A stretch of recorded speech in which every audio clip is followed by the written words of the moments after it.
Maverick 100.9, Aggie Lands Country Alternative. It's Corliss, and I can't believe it, but I got to hug these boys for the first time today. The Ransom Brothers are here. Howdy, boys. Howdy. Howdy, howdy. Speaking of howdy, Mr. Sean and I got to talk. We got a thing going on here. So how many times have we interviewed? Like at least 3 or 4. Yeah, 5. We talked a lot. You forgot to mention a little fun fact about your life.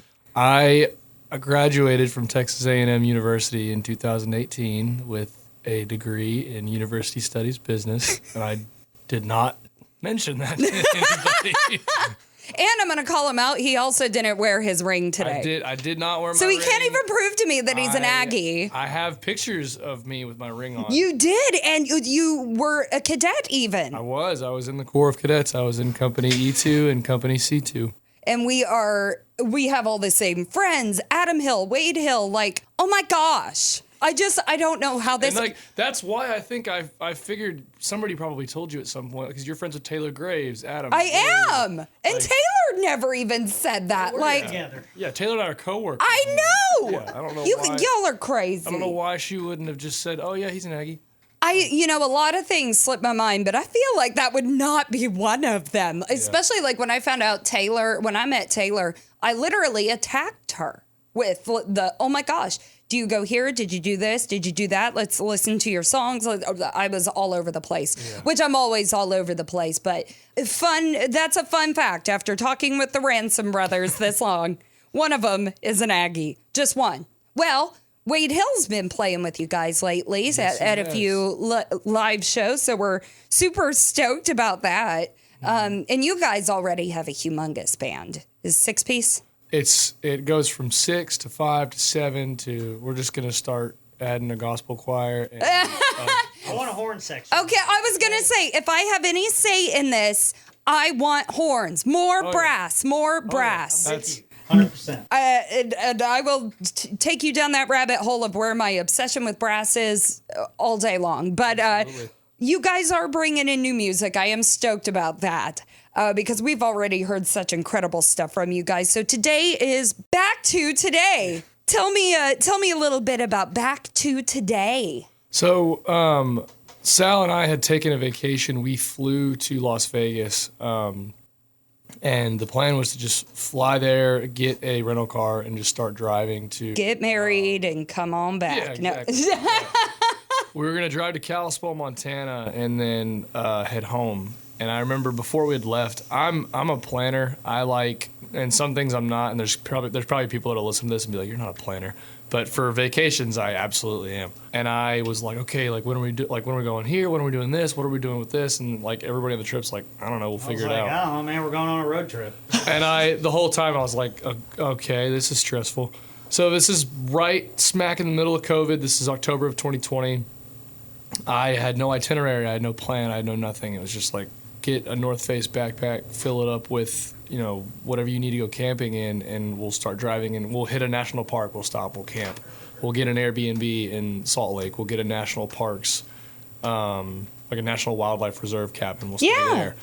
And so we get to Utah, and I am freaking out. I was having like a lot of anxiety attacks and just like a lot of not great mental headspace. I was in a pretty crushing freight logistics job that was just very pedal to the metal, had a lot of Wolf of Wall Street type of time is money. It's weird that I know exactly the type of mindset you're actually talking about. I can relate a lot. It's nose to the grindstone in the most unhealthy way. Yeah. And it was just it was killing me. And so we get out there, and I am kind of wrestling with sort of two opposing, I guess, themes or schools of thought with how we're supposed to approach this trip. It's I want to know where we're going, what we're doing, and Sal and the guys with us are just like, bro, just chill out, like drink a beer, take a gummy, just relax. And mind you, the first thing we did when we landed was go immediately to a dispensary because it's legal in Vegas. Because like, okay, great. Because that's what you do. So we get out there, and we finally get to Utah. I was having a really bad kind of anxiety attack, and we get out to a point where there's no cell reception, there's no lights, there's no nothing. We drove uphill through like what felt like a mountain for about like an hour and a half. We finally get to this cabin, and Sal sticks me in a corner in the cabin. They go outside to set up a fire, and he's like, you are not coming out of this cabin until you just sit and journal. He's like, there's a lot of things that are going on in your head that you can't really compartmentalize right now because you're so anxious. And so what he told me was, you're worried about what's happening tomorrow, a week from now, a month from now, a year from now. He's like, there's nothing we can do about any of that. You need to get out of all that and just get back to today, what's happening right now. Right. And so as soon as he said that, I took a second to go, okay, some of the best times to write a song are when the emotions are very fresh. It's right on the surface of what you're thinking and how you're feeling. So I just started just strumming, and I tried to put myself in that space of this is exactly how I feel and I want to capture it. And I think they thought that I was just going to write a journal entry or something, and I come outside. Which is also therapeutic, and I highly recommend it for anybody going through that headspace. But I'm glad that it turned into a song because it's also something that you have the responsibility of sharing with others. Yeah. And being honest with others and saying, I'm not always okay either. And I went outside and I sat down and played him the song, and you can tell him kind of. Yeah, he comes out, he plays the song, and our buddy and I just kind of looked at each other, looked at him, and we're like, holy crap, dude, like that's a song, you know? And so, you know, I don't deal with anxiety at all. So I listen to what he's telling me. You're and I'm just lucky. like, You are very. I'm just chilling over here all the time, but I heard what he wrote, and I was just like, I can completely understand where you're coming from now. Like, having known, you know, I've talked to him about it, you know, whatever, but put down in words with a song. You'll have to move in. I was like, that, you know, to me, anyone else that would go through it could listen to it and be like, yeah, I've been there. I know exactly what that feels. And, you know, me to him, I was like, you as a songwriter who does a lot of our lyrics, that's the goal. You know, and for a long time, he struggled with it because he was like, man, it's really personal. I don't know if I want to put it out. And I was like, you have to. I was like, that's the exact kind of That's song the you have point. to put out. Like, it's got that thing in it where it's like, you can feel it. You can sense it, think about it, even if you haven't gone through it. There were songs on the record that, like, I know Decatur's one of them. I know One Night in Charlotte, which is a fictional song, but it was kind of based on a lot of sort of personal feelings. Back to Today is one of them. There's a lot of stuff that I had written that I was kind of planning to just like go through the exercise as a songwriter of writing stuff that you think is helpful to sort of, it's like fodder. It's like, it helps you kind of get, you know, it's the kindling. It helps you write the base like of everything else. And I showed these songs to the guys and they're like, no, you can't sit on these. Like, we have to cut these. And I was like, okay. You got to trust your brothers and all. I mean, that is why this is the Ransom Brothers. You've always got to trust in it. And as someone that struggles with those same things, I appreciate it. I appreciate knowing that the songs I hear on the radio are just from people that I look up to, stuff like that. They're real. These are very real things that go on. And people, like Sal said, he said, I've never dealt with this. I don't know how to help or what to do or well, he learned as your friend. He learned how to help and what to do for you in that moment. And that's an important thing from a support system. And I don't know if you've ever done this. If you're feeling a type of way towards something or someone, have you ever written a letter to them? Don't send it. That's always the advice I give to people. I've written resignation letters and never put in my resignation. I've written letters to family members that are no longer here. I write letters constantly to people that I never have any intention of ever showing them or anyone for that matter, but it's getting it out. It's getting it out. If you need to share it or if you have the opportunity or the courage to share it, cool. That's you are beyond me for sure. I am not there in my mental process right now to ever share that with people. That's something I want to try, and I think if I did that, I'm sure lyrics would just pour out, and it's just you kind of piecemeal what you like from it, and then you can exactly. go from there. Exactly. That's a great idea. Beautiful on you for pouring out your heart for this one. And thank you for bringing it to share it with us. We're going to let everyone have it on Maverick 100.9, the brand new single from the Ransom Brothers, and Back to Today. Due to copyright, Brian Broadcasting is not licensed to air this single for you in podcast form, but you can now find it anywhere that you stream and download music. And today's interview continues now. That was Back to Today, the Ransom Brothers. Sal and Sean are in with me. I keep trying to call Sal Daniel. Sorry. That's always what it would pop up. Formal. It was what your Zoom would always pop up as. So our email, I think I finally took it out, but I had like Daniel Solis and then AKA Sal. And then, so I'd like get to venues sometimes and I'm like, hey, I'm Sal, nice to meet you. And they're like, cool, where's Daniel? And I'm like, yeah, I'm Daniel. That's also me. They're like, what? And I'm like, nickname, just, so finally I was like, I think I'll just cut it out. Go back on our podcast. We've got the whole Sal versus Daniel toss-up conversation. And of course, fighting Texas Aggie in here. That's still blowing my mind. I gotta know, where was your favorite hang in Aggie land? Oh man, that's hard because I'll tell you my route because I had every time my buddies and I would go out and the night would start on a weekend. We'd start at the Chicken. You'd see everybody and like you'd kind of get your group together at the Chicken, and then when you've got 6 to 8 to 12 people that you're gonna be rolling around with. You go to Tipsy Turtle, you go to Paddock, and you go to O'Bannon's, and you'd stop in Shiner Park for a minute. You get kind of annoyed with that place, and you'd leave, go to Cedar Lane for a minute, and then maybe you go to, I don't know if Rebels is still around. Yes, it is. You go to Rebels, and then also I realized in May I'll be 5 years removed from college, so that's a weird feeling. So you literally left here when I moved here. That's crazy. Yeah, I know. That is nuts. But we would end the night at Logie's no matter what. That's where we always ended up. Okay. Yeah. A fun fact, that's also where Mike Ryan always ends his night, and it doesn't matter where he's coming from. He's going to make it to Logie's by the end of the night. Okay. Good to know.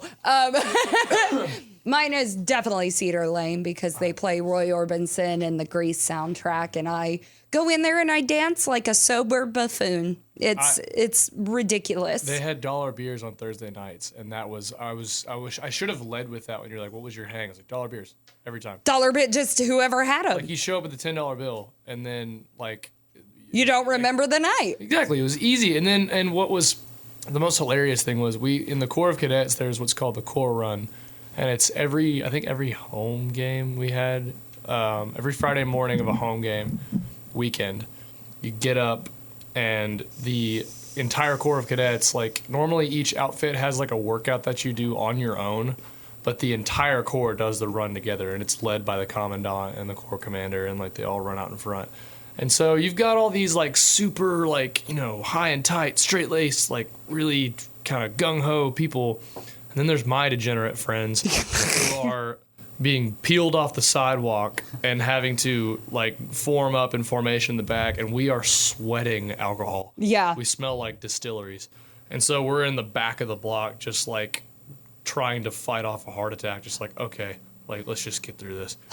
And fortunately, you don't have to run very fast. There's some runs we go on where you have to keep up a 6.5, 7 minute pace. Right. And these, you're going snail speed. Right. We're just over there laughing and smoking and joking in the back, and some military officer would round the corner and be looking at you what are you guys doing? And we're just nothing. Which is funny because I just met the new commander, and that guy is scary AF. Very nice man. Also terrifying. Yeah, there's so many dudes. There were so many guys in my time in the Corps that they were super steely-eyed, and I'm just whatever. Oh my God, I'm getting all the news here. Well, of course, also in news, when we were chatting about Baby Doll not too long ago, you guys had a brand new album come out.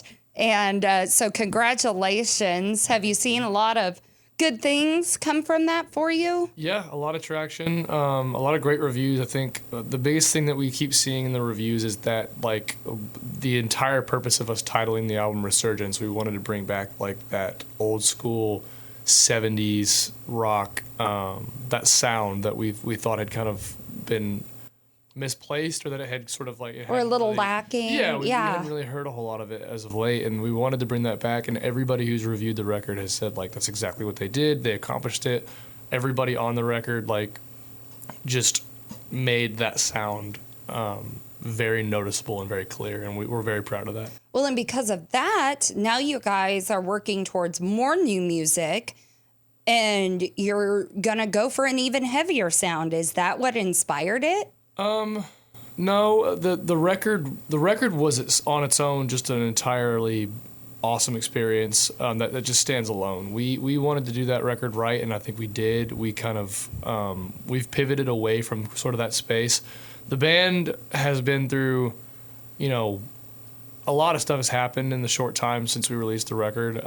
Relationships have changed, jobs have changed. People our lives have all kind of bumped into each other, and in Austin especially. Austin's such a complex scene, like the underground scene that we're a part of. There's a lot. Right. There's a ton of extremely talented musicians, and it's not just specific to Texas country or Americana. We mingle with a lot of people. Just music is music in Austin. But the experiences that we've all had as a band, I think, have kind of put us in a different space emotionally, and just as far as working musicians go, which is what we are.